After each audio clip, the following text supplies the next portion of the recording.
Mapagpalang araw sa ating lahat, mga totoong mga Inday. Kaway. Kaway! Kaya partner, sa araw po na to, andito pa rin kami sa bahay ni Sir Marvin Legaspi dito sa Bangar, La Union. At mga partner, part na lang ang video. Ito rin importante partner. Yes mga idol, at saka mga idol, ito po is bumaba na talaga yung tubig dahil may routine po sila sir na nagbababa ng tubig. At the same time, nagtatap up ng probiotics and dahil kasagsagan ng pagbaba ng tubig ngayong umaga dahil dito tayo nabot. Salamat pala sir sa pag-accommodate sa amin kagabi. Thank you sir. And mag-average body weight tayo kasi mga idol. Nasa 4 months na ito sir no? 4 months. And marami po kasing baka magkatanong partner kung totoo ba talagang lumalaki yung tilapia kahit overcrowded. Yeah. So sa mga hindi pa nakapanood ng ating part 1, ito po is 56 square meter po na rectangular flat surface pan at may stacking density na 11,000. 11,000. So partner, ito yung pinaka-advantage na pagkakaroon ng concrete pan. Pag nag-harvest, pag may bumibili, mabilis i-release yung tubig. Perfect. Kakaiba. Kasi pag sa earthen pan ka, hindi mo naman lahat ma-release. Yes. Mahihirapan ka. Maraming tao. Yes. Ito, ngayon, pwede ikaw lang mag-isa. Tama po. Yes. So, Kaya maraming salamat kay Sir Marvin na kasi, at saka kay Sir Eric. Nandito Yes. Sir Eric. Eric. Ayan. Welcome Sir Eric. Ayan, so nagkakaroon tayo ng chance ngayon. So hindi pa mataas, magba-body weight tayo para at Opo. alam natin Sige, kung para makita. sakto ba talaga. Dito ba talaga lumaki to sir? Totoo ba talaga? Opo, talaga. Ayan, Kasi so, yan, nakikita na. Nakikita nyo na dito talaga. Opo, Totoong tayo totoo muna. na. Unahin natin. Opo. Sige po. So, at this moment mga idol partner kasi medyo malapit sa mga iritor natin tilapia dahil nagbaba ng tubig. Pero later on kapag medyo tumaas-taas na yung tubig natin na nagtatap up si sir, makaka-recover na po agad yun. Tama. So yun, makikita natin mamaya kung walang gulo. Sige. Partner, yung random, yan. Yan po si Sir, si Sir, Ikaw na, Fredo. ikaw na, Fredo, para mabilis. Kasi tatakbo yung malalaki dyan eh. Hindi mo mahuhuli talaga yan eh. malalaki. Sir, sa harap. Dito na O ano kaya yung isang kahit saan. yung green, mas mabilis mong gamitin. O yan na lang. Ikaw na, dumiskarte. Dito sa ano. 2 times tayo partner mag-average body weight. Okay, sige. Para malaman natin. Yan. Yun. So, ganun lang kasimple. Pag yan. practice. Ito ka, Pabilis-bilis. lagyan mo rito. Dito. So, Medyo, ititimbang natin dito. sa mga tatanong kung stress kong isda ngayon, medyo stress talaga siya. Pero makarecover sila mabilisan. Yes. Kasi mabilis na yung tubig dito eh. Tubig kasi yung Wala yung importante. malalaki. So, yan. Dito tayo.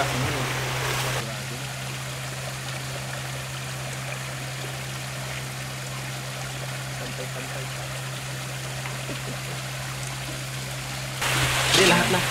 Lahat na. Ibuhos mo na. Boss na.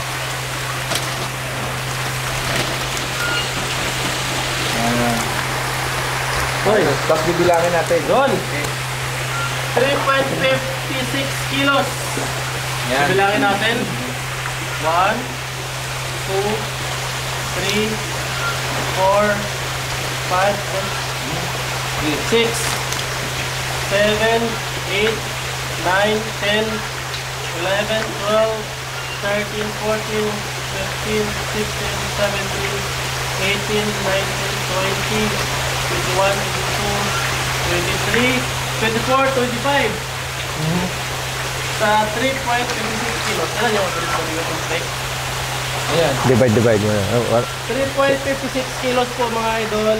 Divide natin ang 25 divide sa 3.56 kilos. Ilalagay lang po namin mga idol kung ilan yan kasi kailangan natin calculator. Ayan. And later on another pwede ba tayo mag-isa pa, sir? Isa pa, Fredo. Isa pa tayo na Para dalawa. average body weight. Oo. Makukuha natin lahat-lahat. Pero ganito kasi, sir, yung mas malalaki, mabilis talaga. Mabilis kumaripas. talaga ano yan, hindi mo Yung mga maano. mahihina ngayon, yung Yun ang nakukuha natin. nakukuha. Oo, mas mabilis kumaripas. Pero at least magkaroon kayo ng idea, it's Oo. random. Random. Yan. Manso, sige, bilis. Pero kung sa Yan. 4 months, sa 4 months partner, okay na yun. Oo. Yan.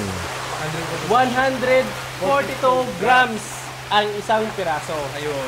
So, mga 6, tama ba sir? 6 ang isang kilo. Yan. Yun po, ilan lang yung mashoot. Oo, ilan yung ma-shoot. Wala na yung Yung mashoot. 7 piraso daw po mga idol ang Oo. isang kilo. Okay na. Okay. Yan, mabilisan tayo dito. Okay. 8.7 kilos. 1, 2, 3, 4, 5, 6, 7, 8, 9, 10, 11, 12, 13, 14, 15, 16, 17, 18, 19, 20, 21, 22, 23, 24, 25, 26, 27, 28, 29, 30, 31, 32, 33, 34, 35, 36, 37, 38, 39, 40, 41, 42, 43, 44, 45, laki oh! 46, 47, 48, 49, 50, 51, 52, 53, 54, 55, 56, 57, 58, 59, 60, 61, 62, 8.7 divide 6 ito mga idol. 7 na. Ayun, so yung mga totoo mga Inday, yun, actual po namin yun na pinapakita sa inyo, wala pong bias. Oo. Oh. 140 grams pa rin. So almost the same sa 142 na ating unang nakuha kanina. Ayun, so partner, sa hindi nakakaalam, 4 months old pa lang po ito. So usually, 5 months ang alagaan nito, minsan 6 months pa. Pero Yeah, partner, Hindi na makabot to. oh, hindi nga, pero yung partner, yung mangyayari kasi, si Sir Marvin, mag-harvest na siya harvest this na. month. So sa sunod na mga araw, harvest na siya, yung malalaki, pipiliin niya, yung 4 pieces, 1 kilo, 3 to 4 pieces, 1 kilo. Meron na po. Meron na Marami po na. yan. Oh, Nasa marami 50% na rito makukuha namin na ganun. Oh, sa 5 months, sigurado, alos ubos na to lahat. Yun partner is average. Ah. So meaning, kung doon tayo magbabase kasi siyempre kahit lahat wala talagang perfect. Even the earthen panzer, meron talagang mga hindi sasabay sa paglaki. Tama. Oh. So yun po is nag-average po tayo ng 6 to 7 pieces per 1 kilo. 140 grams. ay yung isa 142, yung ikalawa natin 140 grams. Yun. Gets- Random. Random. Random. So, pero dito mga idol, during harvest naman po kasi talaga lahat. Meron tayong kinukuha ng mga good size, yung mga 3 pieces 1 kilo, 2 pieces 1 kilo, 4 pieces 5 pieces. And the rest na medyo maliliit, may nag-i-extend kasi no ng isang buwan pa no. Oo, kasi ang diskarte ko kasi dito, pagka dumarating yung 4 or kahit na 4 na buwan, kung meron ka ng malalaki nasa 50% na, tinatanggal ko na yan. Kasi pagka hintay mo yung 5 buwan, kakainin ka ng sapids yan. Tatanggalin ko na yan. Kung hindi pa pwede, pero mostly kasi ano dito sa concrete ko, hindi ko na binubuhat. Kasi may mentor tayo saka marami kong 4 months tinatanggal ko talaga. Naghintay lang ako sa kanila para may pakita na sa totoo sa Pinoy Palabay yan. Thank you, Sir Marvin. Salamat Yan po, talaga. Sir Pero Marvin. congratulations, Sir Marvin. Oo. Ang galing ng pag-alaga niyo dito. Yan talaga. Congratulations. Oo. Partner, ngayon, sa sobrang dami ito, 11,000. Tanong natin, ano ang marketing strategy mo nito, sir? Yung sabi natin kapon na excite na yun sila, paano mo binibenta? Ano Ayun. ang kailangan gawin? Magandang Strategy. tanong yan. Unang-una sa lahat po kasi ito, sabi nila mahirap ibenta yung isda na hindi pangkaramihan, minsan pangkaramihan. Pero itong tilapia, pangkaramihan din. Pero kahit na mura ang benta mo, kung hindi kilala, wala. Inikot ko tong buong Banggar. Ayun. Inikot ko talaga. Binaryo-baryo ko yan. Umabot ako pa ng Sulipen, Luna, Sinapangan. Hanggang sa nakilala, 2 ikot lang ako. Nung nakilala, sabi niya, ay meron pala doon. Yun, hindi ko na kailangan umalis na maghanap. Sila nang pumupunta rito. Ganyan ang strategy sa business na kailangan maghanap ka ng market na Ganon din. Kahit din sa hito po, ganon din. Sa hito. Talagang inano ko talaga. Tsaga lang. Tsaka yung ka lang, honest, ganun lahat. Ang ginagawa ko pa po, kung yung iba na mga customer ko, sabi ko sa kanila, ito kasi yung presyo ko ito, kasi pagka birthday nyo, nagbibigay ako ng yan. 1 kilo. Oo. Ay, kaganda. Once a year lang naman yun. Oo. Tsaka ito ngayon, ako sa Pinoy Palaboy, lalong dumami ang customer ko na hindi lang sa grow out. Naghahanap na sila ng yung fingerlings na po. At saka sa mga page po. Dahil sa Pinoy Palaboy. Opo. Partner, napag-usapan natin yung fingerling. Shout out natin si Ma'am Rosario Garland. Dyan sa Yes. Bipar. Opo. Region 1. Yes. Region Maraming 1. salamat sa iyo, Ma'am Rosario, dahil nabigyan ng chance sila, sir. At sana tuloy-tuloy na yung nursery na gagawin sa kanila, yung pag-visit namin dyan kahapon. Yes. Si Sir John Paul Pascual.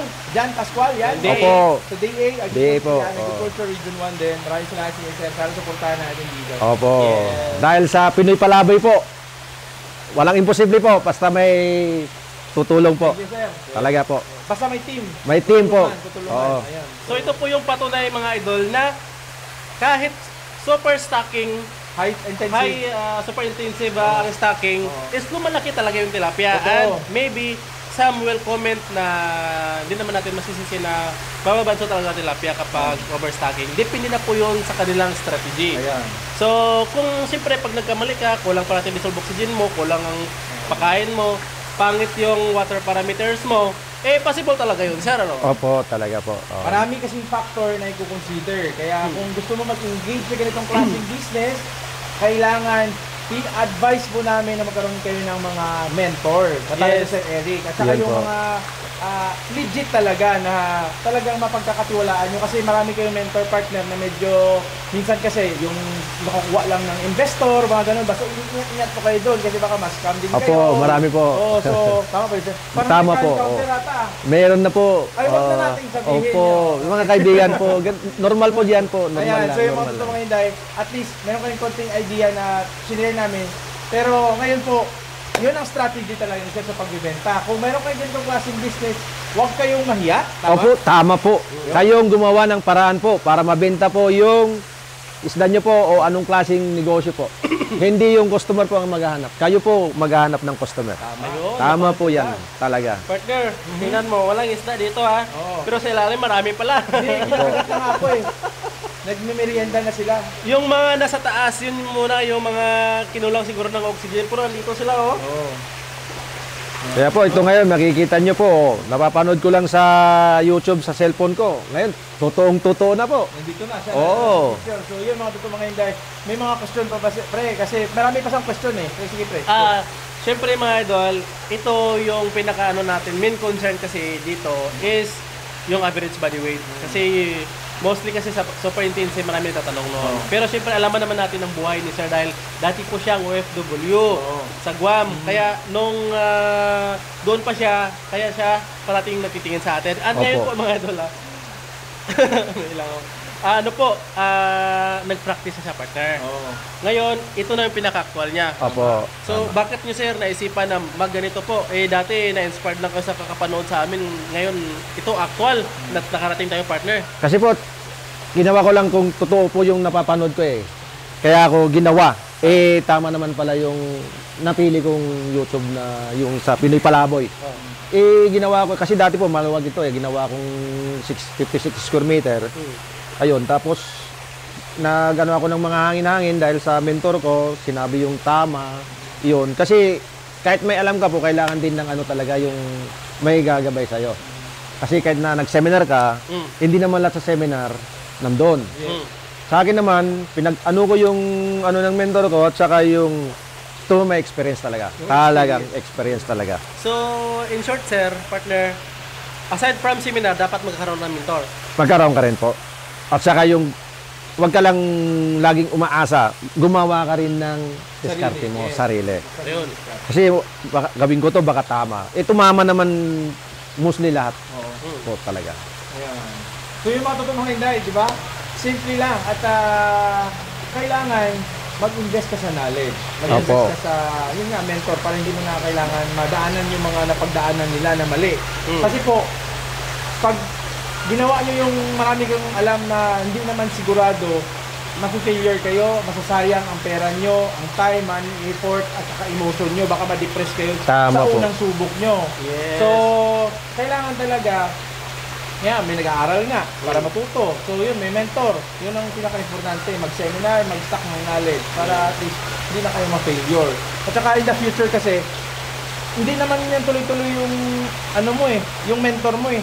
Pag stable ka na, pag alam mo na, wala na siya din. Matutulong naman siya sa ibang lugar na sino naman available kasi ang daming tao sa Pilipinas eh. Opo. Oo, so si Sir, mga sunod na buwan, baka hindi na kailangan si Sir Eric. Oo, kailangan pa rin po. Kailangan pa rin. Kailangan ko pa rin ng Pinoy Palaboy po. Oo.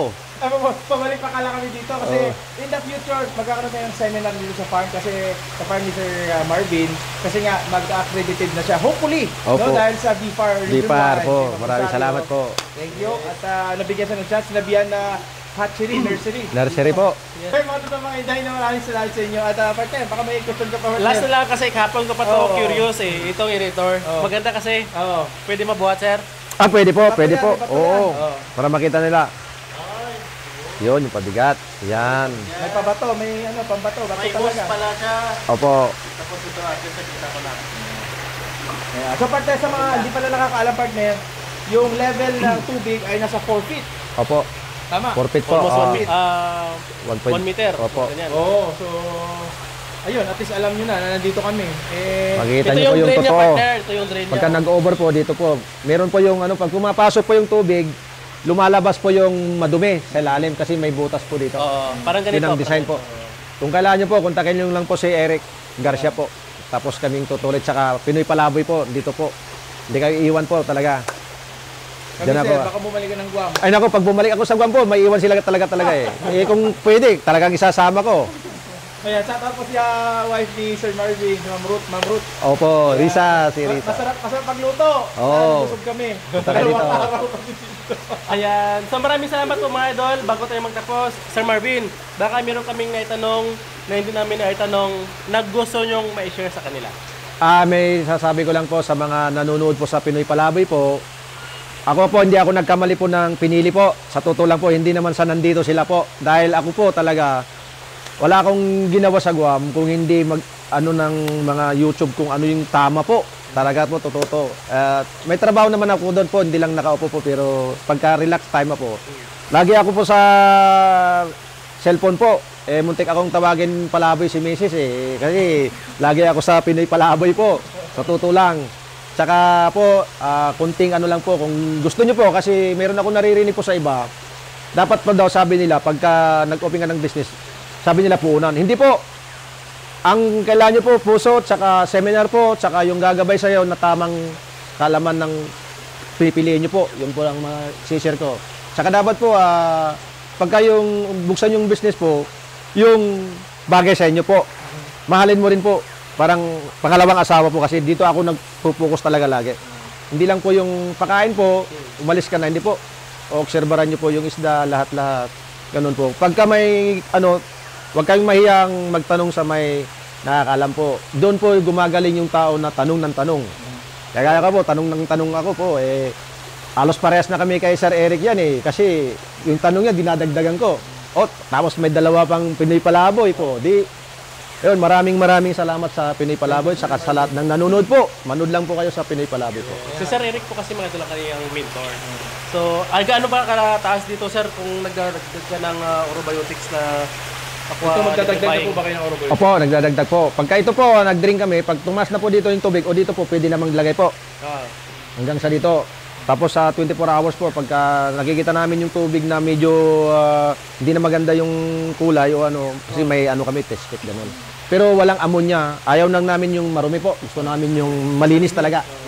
Malinis. Flow through nga partner. Opo. So yung partner, grabe. Dami nating, sir, welcome pa ba kami dito? Ay, sus po. Welcome na welcome po kayo. Mag-ihaw ba kayo ng tupa? Tama po.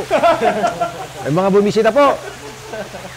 Kaya sa director po sa sa Bureau of Fisheries po, ma'am.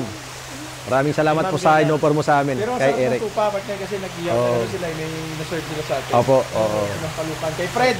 Kay Fred, no? Isang question na lang, partner. Sa mga viewers natin ng mga younger generation na nanonood. Ma, anong ulam nyo? Ito na. So, tilapia!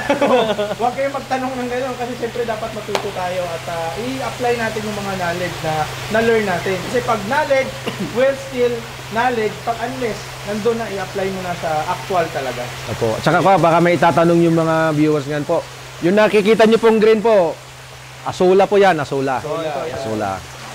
Ang ko po, diskarte, opo, pakain ng page, after yun po, magbibigay kami ng Asola po. Tama. Yan po. Yung mga totoong mga Inday, maraming salamat sa inyo sa pagpapanood sa baybay sa amin at walang sawang suporta sa amin. Tapos salamat din kay Sir Marvin sa family niya sa pag-welcome sa amin dito.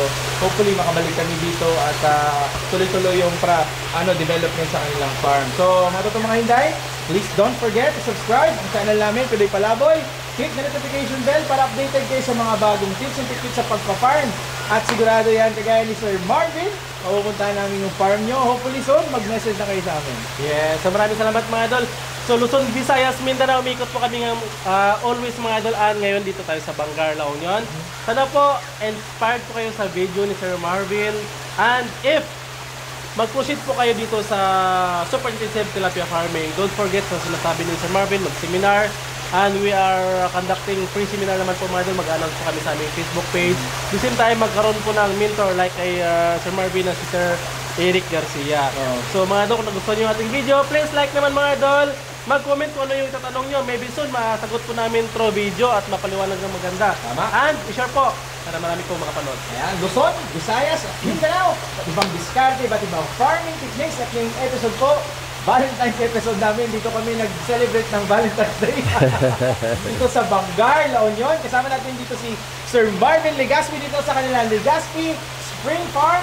Kaway-kaway. Kaway! Sa susunod na video. Panoorin yung part 1 po dito na video mga idol.